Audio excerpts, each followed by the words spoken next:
ஆயிங்க இதை பார்த்தெல்லாமா ஏக்கம் வரும் அப்படிங்கிற மாதிரி ஆயிடுச்சுங்க எங்களோட நிலமை.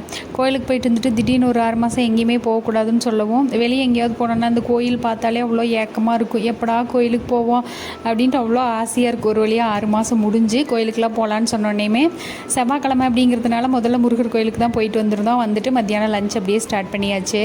இந்த கல்யாணம் ஆனோடனே பெரியவங்க எல்லாருமே அந்த கப்புள்ஸ் மேலே எப்போவுமே பொதுவாக சொல்கிற குறை தான். சொல்கிற பேச்சு கேட்க மாட்டேங்கிறாங்க, அவங்க இஷ்டத்துக்கு தான் பண்ணுறாங்க அப்படின்னு சொல்லுவாங்க. ஆனால் உண்மை என்னன்னு பார்த்தா, தப்பு யார் மேலே இருந்தாலுமே சின்னவங்க நீங்கள் தான் அட்ஜஸ்ட் பண்ணி போகணும். ஏன்னா அவங்க பெரியவங்க அப்படி தான் இருப்பாங்கன்னு சொல்லி நம்மளுக்கு தான் சொல்லுவாங்களே தவிர நம்ம என்ன பண்ணோங்கிறத அவங்க எப்பயுமே யோசிக்கவே மாட்டாங்க. சொன்னாலும் கேட்கவும் மாட்டாங்க. உங்கள் வீட்டில் இருக்கிற பெரியவங்க எப்படின்னு நீங்களும் சொல்லுங்கள். அப்புறம் நேற்றுக்கு இந்த சிப்பி காளான் கொஞ்சம் வெளியிலேருந்து வாங்கிட்டு வந்திருந்தாருன்னு சொல்லிட்டு சிம்பிளாக சிக்கன் மசாலா அந்த மாதிரி பேசிக் மசாலா வீட்டில் இருந்ததெல்லாம் போட்டு அதை வச்சு தான் கிரேவி மாதிரி பண்ணியிருந்தேன். இந்த படம் எனக்கு ரொம்ப பிடிக்குன்னு சொன்னோன்னே அதை பார்க்க விடாமல் டிஸ்டர்ப் பண்ணிவிட்டு இந்த ரிதம் படம் போட்டிருந்தாங்க. அதாவது டிஸ்டர்ப் பண்ணி பார்த்துருந்தோம். அவ்வளோதான். நாளைக்கு வீடியோவில் பார்க்கலாம். பாய்.